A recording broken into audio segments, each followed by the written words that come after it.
Okay, so welcome back today. It's Friday, and so we're going to do a Rashi from the sixth Aliyah in Parshas Lech Lecha, a very interesting Aliyah. There's many wonderful Rashis here to be read. Of course, we're in the middle of Bris Bein HaBesarim. Avram is promised by Hashem so much about the future of his life and the future of the Jewish people. Some unfortunate pieces like our descent into slavery.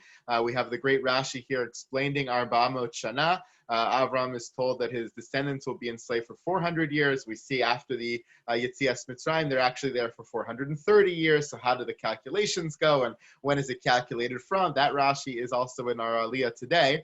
But I want to point to a different Rashi, which may be less known.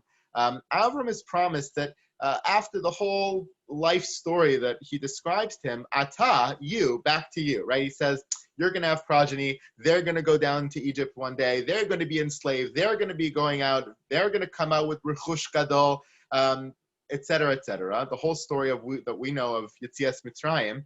But then it says, back to you, Avram. What's going to be the end of your personal life, not your national life? Ve'ata tavo el avotecha b'shalom tikaber b'seiva tova. You, Avram, will come to your forefathers, b'shalom, in peace. That's always a euphemism for death. Tavo el avotecha, b'shalom, in peace, and tikaber b'seiva tova. You'll be buried at a ripe, good old age. So Rashi interprets both pieces here, Tavo el avotecha and Tikaber b'seiva tova, as indicative about something about the forebears of Avram and the progeny of Abraham in terms of their closeness to his way of life.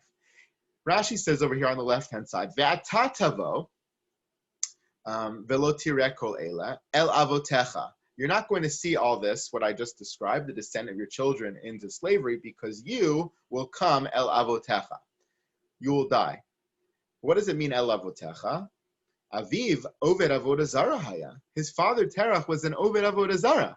V'hu mevasro sheyavo elav. What kind of good ending is this to your life? You say, Avraham Avinu, you're going to be spared. You're not going to see your children go down into slavery. You're going to die. You're going to die, and you're going to go el avotecha. El avotecha. Avotecha is horrible. It's Terach. It's oved avodah zara. That's not his way of life. How is that a comfort to Avram in the end? Limedcha she'asa Terach tshuva. Chazal saw in this small pasuk, in these few words, that Hashem was comforting Avram, saying to him, you're not going to see suffering in the world. You're going to die, end your life in a peaceful, pleasant way, and go el avotecha. And avotecha here is going to be a comfort as well, indicative of the fact that Terach was not the Oved Avodah Zarah when he died, but Terach must have done tshuva. It's a bit of a mystery. What happened to Terach? Terach has this positive impulse. He's going from Orkastim to Haran. He's on his way seemingly to Eretz Canaan for something. And then Avram goes the rest of the way. Terach dies over there. But how does he die? Why does he die? What's his spiritual status when he dies? We know the Midrashim. Terach had the idol shop. Avram smashes the idols.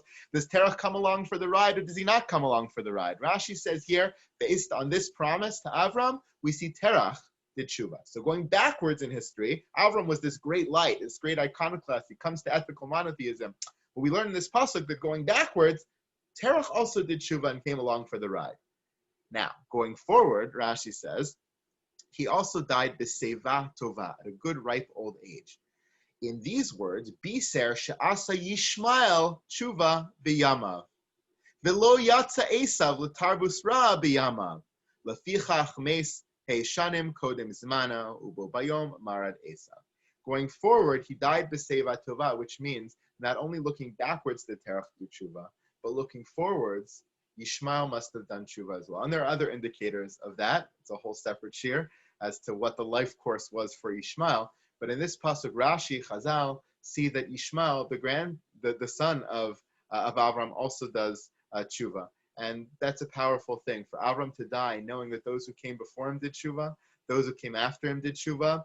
Yes, Esav may not have, his grandson, but his rebellion only came after Avram had already died.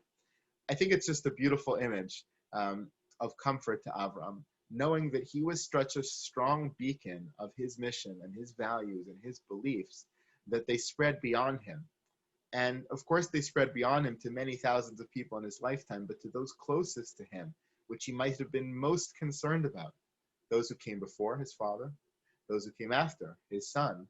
He might have been worried at the end of his life that, or even before the end of his life, that his influence didn't spill over to them, to those closest to him. And Avram is comforted by Hashem in this moment of the bris bein habesarim, aside from all the national beautiful promises. He's comforted in a personal way, saying, no, you had success. Your influence did spill over, and it spilled over in the most powerful way, influencing even your father going backwards, and even your son Ishmael going forwards. And I think it's a very positive, comforting thought. Unfortunately, not all of us get to feel that comfort, not only chas v'shalom after 120 years, but every day. We try our best, we do our best. We don't always get that message from Hashem. Don't worry, it's all going to work out okay. Don't worry, you did great, keep going. We don't always get that. But the fact that Avram got that should also be a source of inspiration to all of us. I wish you all a wonderful, great Shabbos ahead, and look forward to seeing you all again next week. Take care. Thank you. Good job. Thank you. Shabbat shalom. Good Shabbos, everyone.